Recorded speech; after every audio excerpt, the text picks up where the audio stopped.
अस्सलाम वालेकुम dear students आज जो है ना हम क्लास 9 केमिस्ट्री का चैप्टर नंबर 2 और इसका जो एक बहुत ही इंपॉर्टेंट टॉपिक है वो है नील बोहर एटॉमिक मॉडल।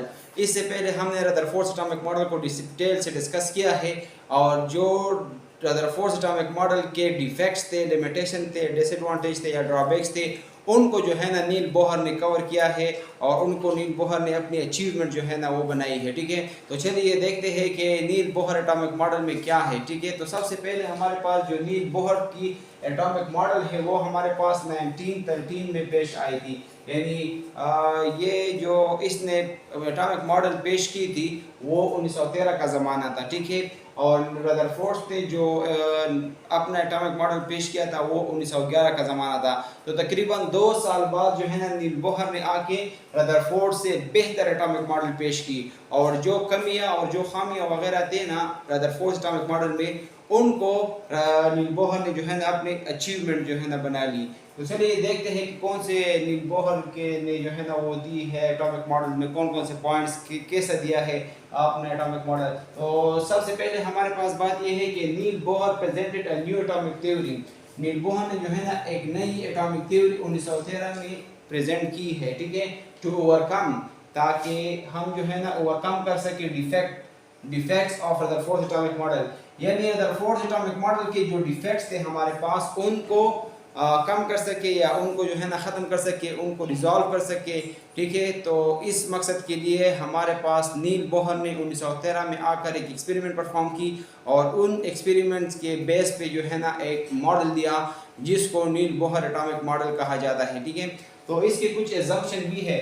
देखिए, नील बोहर ने जो हमारे पास ये एटॉमिक मॉडल प्रेजेंट की थी ना, उसने अपने लिए एक एटम लिया था। ठीक है, और इस एटम के बेस पे जो है ना उसने अपना मॉडल प्रेजेंट किया। बोहर कंसिडर हाइड्रोजन एटम को जो है ना वो कंसिडर किया था, वो लिया था एज अ मॉडल के तौर पे। This atomic model was based on the following assumptions। और ये जो एटॉमिक मॉडल था, हाइड्रोजन का जो एटम था, इसको मॉडल के तौर पे लिया गया और इस मॉडल एटॉमिक मॉडल को जो है ना फॉलोइंग assumptions के थ्रू जो है ना इसने फिर बयान किया। तो सबसे पहला जो एजम्पशन जो है ना वो बोलते हैं ख्याली बात या मफरूज़ी को भी बोलते हैं, ऐसी बात जो सही भी हो सकती है और गलत भी हो सकती है। ठीक है, तो देखिए सबसे पहली बात, जो सबसे पहला एजम्पशन है नील बोहर का, वो हमारे पास ये है कि electron are revolving around the nucleus. Electron जो है ना वो क्या करते हैं, न्यूक्लियस के इर्द गिर्द घूमते हैं। ठीक है, इन अ फिक्स सर्कुलर पाथ, ये इंपॉर्टेंट बात है कि इन अ फिक्स सर्कुलर पाथ, एक खास सर्कुलर पाथ में। ठीक है, कॉल्ड शेल, इसको शेल बोलते हैं या ऑर्बिट भी बोलते हैं। ये जो है ना नील बोहर ने कहा था। Each orbit has a fix energy, और हर एक ऑर्बिट या शेल की हमारे पास एनर्जी जो होगी वो फिक्स होगी, यानी कम और ज्यादा नहीं होगी। These orbits are also called energy level, और इन ऑर्बिट्स को जो है ना हम एनर्जी लेवल भी बोलते हैं।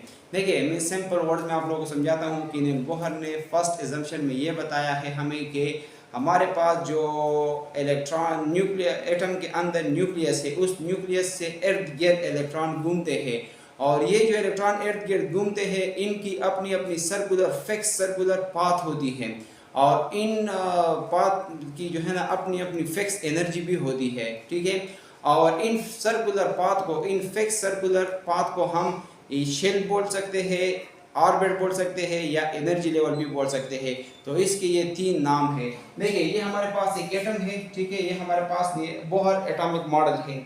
इसमें हमारे पास सेंटर में न्यूक्लियस है और न्यूक्लियस से जो है ना इर्द गिर्द इलेक्ट्रॉन क्या होते हैं, क्या करते हैं, घूमते हैं, रिवॉल्व करते हैं। ठीक है, और देखिए ये जो ये पाथ, सर्कुलर पाथ जिसमें इलेक्ट्रॉन घूमते हैं, इन पाथ को जो है ना शेल बोलते हैं या ऑर्बिट बोलते हैं या एनर्जी इसका तीसरा नाम है। तो ये तीनों जो है ना एक चीज के नाम है, शेल्स, ऑर्बिट और एनर्जी लेवल। ये उन इलाकों को बोलते हैं जहाँ पे इलेक्ट्रॉन न्यूक्लियस के इर्द गिर्द जो है ना वो क्या करते हैं, घूमते हैं। तो इनको जो है ना नील बोहर ने पहले पॉइंट्स में ये बताया था कि हमारे पास शेल है। तो हम कह सकते हैं कि डिस्कवरी ऑफ शेल, ऑर्बिट और एनर्जी लेवल हमें नील बोहर ने दी थी। ठीक है, या उसने की है डिस्कवरी। तो पहला पॉइंट तो क्लियर हुआ। दूसरे पॉइंट में क्या कहता है नील बोहर, दूसरे पॉइंट में जो है ना नील बोहर कहता है द एनर्जी ऑफ इलेक्ट्रॉन, यहाँ पे एनर्जी की बात हो रही है, किस चीज़ की एनर्जी की, इलेक्ट्रॉन की, इन एन ऑर्बिट, एक ऑर्बिट में, यानी एक ऑर्बिट के अंदर एनर्जी जो है ना is proportional to at distance from nucleus. जो ये प्रोपोर्शनल है, ये ताल्लुक रखता है, डायरेक्टली प्रोपोर्शनल है किस चीज़ के साथ, एक इलेक्ट्रॉन की एनर्जी, इलेक्ट्रॉन जो ऑर्बिट में मौजूद होता है उसकी एनर्जी हमारे पास डिपेंड करती है कि न्यूक्लियस से इसका फासला कितना है। देखिए ये हमारे पास एक ऑर्बिट है, ये मैंने जो है ना जस्ट एक एग्जांपल के तौर पे बनाया हुआ है, हालांकि जो नील बोहर ने दिया था ना उसने हाइड्रोजन के लिए किया था, और हाइड्रोजन के वैलेंस शेल में एक ही इलेक्ट्रॉन है, ठीक है, और एक ही वैलेंस शेल है, उसने हाइड्रोजन एटम के लिए किया था, ठीक है। अब यहाँ पे ये कहता है कि ये हमारे पास जो वैलेंस शेल्स के अंदर इलेक्ट्रॉन है, ये हमारे पास 2 इलेक्ट्रॉन है, इसमें 1 इलेक्ट्रॉन है, इनकी एनर्जी एक दूसरे से डिफरेंट है, और हर एक शेल की इलेक्ट्रॉन्स की जो एनर्जी होती है वो फिक्स होती है। मतलब ये है कि इसकी एनर्जी जो है ना इससे जुदा है इन शेल्स की, ये शेल 1 है और ये शेल 2 है, शेल नंबर 2। तो शेल नंबर 1 की जो इलेक्ट्रॉन है इनकी एनर्जी जो है ना फिक्स होगी, और ये शेल नंबर 2 के इलेक्ट्रॉनों से इनकी एनर्जी डिफरेंट होगी, ठीक है। यहाँ पे हमारे पास जो इलेक्ट्रॉन है ना इनकी एनर्जी फिक्स है और एक होगी, और यहाँ पे जो सेकंड शेल है इनमें जो है ना इनकी भी इलेक्ट्रॉनों की एनर्जी फिक्स होगी, लेकिन शेल 1 के इलेक्ट्रॉनों से इनकी एनर्जी डिफरेंट होगी।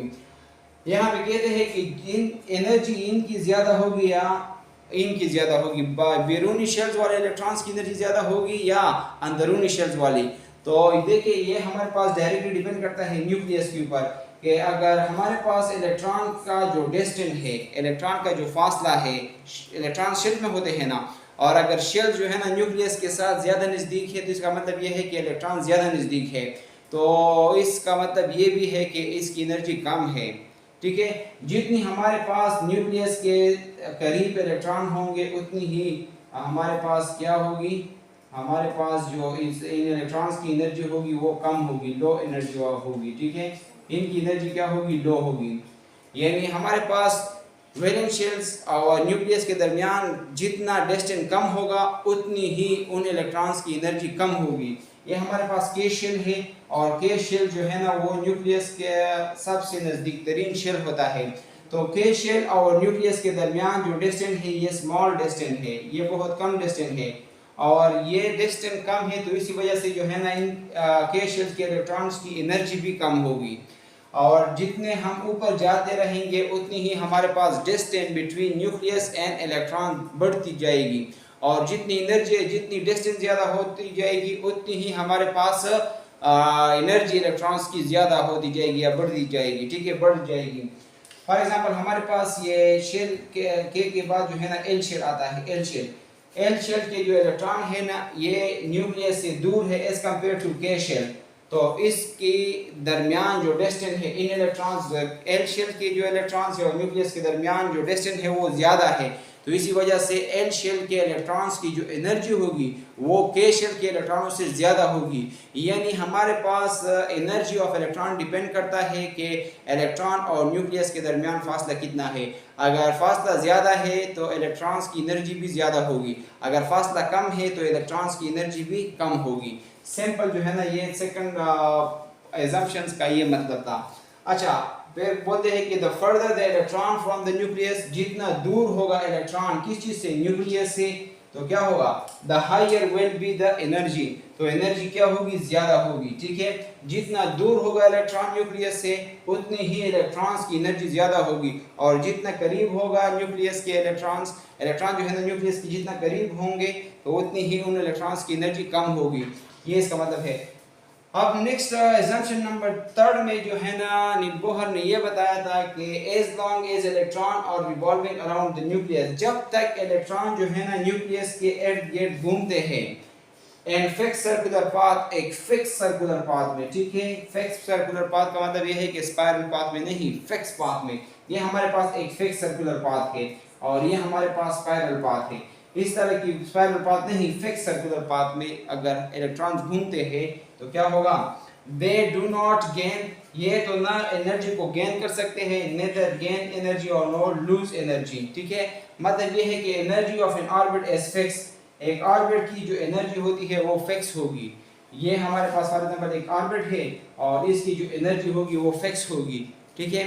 तो ये हमारे पास नील बोहर का पॉइंट नंबर एजम्पशन नंबर 3 था। आई होप कि यहाँ तक आप लोगों को क्लियर हुआ है। अब हम एजम्पशन नंबर 4, 5 और 6 को डिस्कस करते हैं। आप लोग इसको नोट कर लें। थैंक्स। तो डियर स्टूडेंट, अब जो है ना पॉइंट नंबर 4 क्या कहता है, पॉइंट नंबर 4 को अंडरस्टैंड करते हैं। देखिए, when an electron jump from higher energy orbit to lower energy orbit at radiates energy, ये कहता है पॉइंट नंबर 4 के जब इलेक्ट्रॉन जो है ना वो जंप करे, इलेक्ट्रॉन जब जंप करते हैं हायर एनर्जी ऑर्बिट से कहाँ तक, लो एनर्जी ऑर्बिट की तरफ, ठीक है। तो क्या होता है, तो फिर जो है ना एट रेडिएट्स एनर्जी, ये जो है ना एनर्जी को रेडिएट करते हैं, निकालते हैं, फेंकते हैं, ठीक है। And when it jump from lower energy orbit to higher energy orbit, तो फिर हमारे पास एनर्जी क्या करेंगे, गेन करेंगे, ठीक है, एब्जॉर्ब करेंगे या गेन करेंगे। इसका मतलब क्या है, इसका मतलब बहुत ही सिंपल है। देखिए यहाँ पे हमारे पास ये हमारे पास न्यूक्लियस है, ये सिंपल बोहर का एटॉमिक मॉडल है। फॉर एग्जांपल ये हमारे पास एटम है और ये जो है ना इसके अंदर ये न्यूक्लियस है, इसके सेंटर में न्यूक्लियस है और न्यूक्लियस के इर्द गिर्द जो है ना इलेक्ट्रॉन्स घूमते हैं। फॉर एग्जांपल ये हमारे पास वो शेल 1 है, 1 शेल है या N1 है, ठीक है। ये शेल नंबर 1 है, ये शेल नंबर 2 है, ये शेल नंबर 3 है, ठीक है। ये हमारे पास क्या है, शेल नंबर 1 है, ये हमारे पास शेल नंबर 2 है और ये शेल नंबर 3 है, ठीक है। अब यहाँ पे जो हमारे पास शेल नंबर 1 है ये न्यूक्लियस के नज़दीक है। तो ये जब न्यूक्लियस के नज़दीक है तो प्रीवियस पॉइंट्स में हमने क्या बोला है, सेकंड पॉइंट्स में वो ये कि हमारे पास जितने हमारे पास शेल्स की न्यूक्लियस के साथ डिस्टेंस कम होगी उतनी ही उस शेल के इलेक्ट्रॉन्स की एनर्जी भी कम होगी। तो ये हमारे पास जो 1 शेल है इसके इलेक्ट्रॉन जितने भी हैं इनकी एनर्जी जो है ना वो लोअर होगी as compare to shell 2 electrons, और शेल 2 इलेक्ट्रॉन्स की एनर्जी कम होगी as compare to shell 3 electrons, ठीक है। तो इसी तरीके से हमारे पास ये इसका कहना है। अच्छा, अब इस पॉइंट 4 नंबर पॉइंट में क्या कहता है, 4 नंबर पॉइंट में ये कहता है फोर्स कि जब हमारे पास इलेक्ट्रॉन हायर एनर्जी ऑर्बिट से, ये 3 हमारे पास इस केस में हाईएस्ट एनर्जी ऑर्बिट्स है। जब कोई इलेक्ट्रॉन, आप इमेजिन कर ले कि हमारे पास 3 शेल्स में जो है ना हमारे पास एक इलेक्ट्रॉन है और वो 3 शेल्स के बजाय सेकंड शेल में जाना चाहता है। तो जब ये 3 शेल से जाएगा सेकंड शेल की तरफ तो ये हायर एनर्जी लेवल से लो एनर्जी लेवल की तरफ जा रहा है, ठीक है। क्योंकि 3 जो हमारे पास थर्ड शेल है उसके इलेक्ट्रॉन जो है ना उनकी एनर्जी ज़्यादा होती है एज कम्पेयर टू शेल 2 के।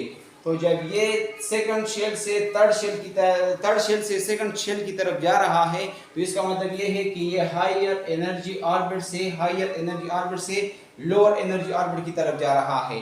तो जब ये हायर एनर्जी से लोअर एनर्जी ऑर्बिट की तरफ जा रहा है तो ये क्या करेगा, ये जो है ना एनर्जी को इमिट करेगा और एनर्जी को रिलीज करेगा, एनर्जी को रेडिएट करेगा, ठीक है। तो यहाँ पे बोलते हैं एनर्जी लॉस, यहाँ पे क्या करते हैं, ये एनर्जी लॉस करेगा। और अगर फॉर एग्जांपल 1 शेल से 2 शेल की तरफ जा रहा है, 1 शेल्स जो है ना उनके इलेक्ट्रॉन की एनर्जी कम होती है as compare to second shell, तो फिर इस केस में जो है ना ये एनर्जी एब्जॉर्ब करेगा, ये एनर्जी रेडिएट नहीं करेगा।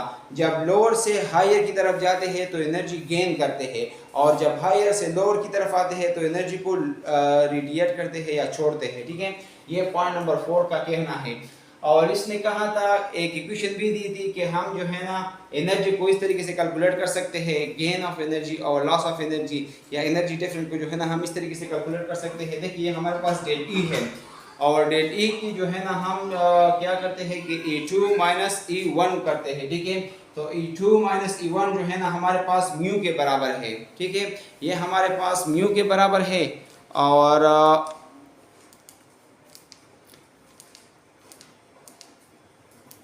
ये हमारे पास mu के बराबर है h म्यू के। h म्यू जो है ना इसमें हमारे पास h जो है ना वो प्लैंक कांस्टेंट है और v हमारे पास फ्रीक्वेंसी है और डेल ई जो हमारे पास है ये डिफरेंट एंड क्या है, एनर्जी डिफरेंट है।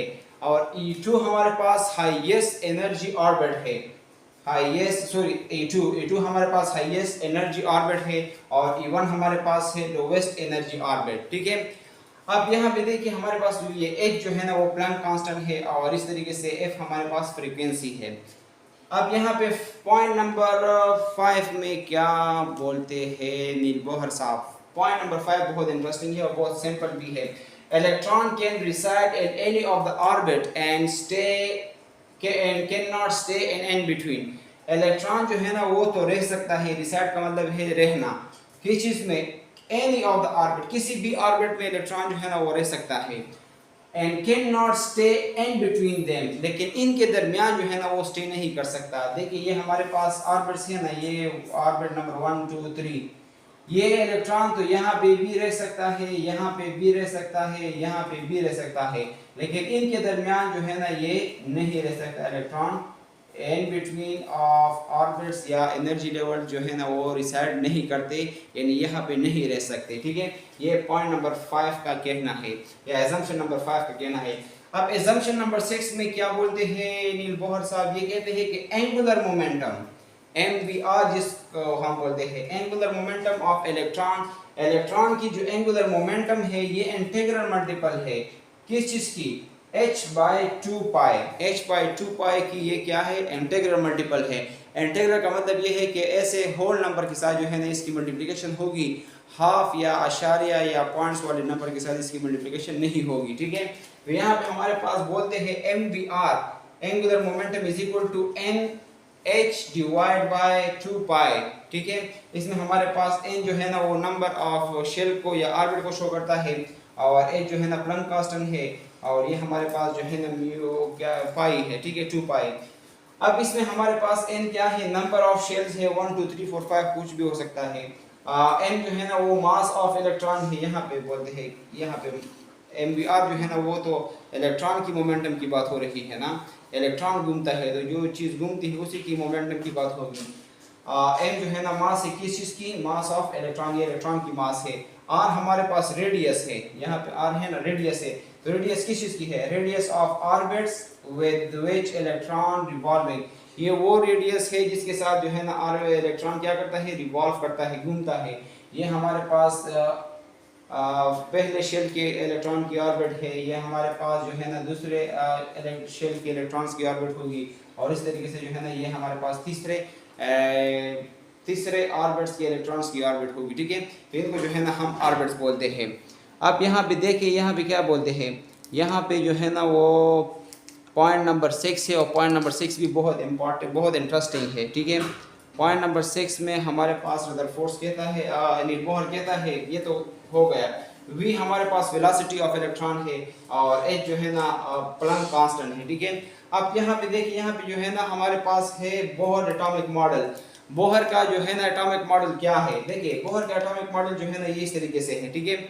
ये हमारे पास सेंटर में न्यूक्लियस है और इसके इर्द गिर्द जो है ना इलेक्ट्रॉन फिक्स सर्कुलर ऑर्बिट में जो है ना वो पाए जाते हैं, ठीक है। और इनकी जो है ना हमारे पास ये क्या है, इसको क्या बोलते हैं हम, शेल भी बोलते हैं, ऑर्बिट भी बोल सकते हैं और एनर्जी लेवल भी बोल सकते हैं। तो आई होप कि आप लोगों को नील बोहर की एटॉमिक मॉडल जो है ना आप लोगों को क्लियर हुआ है।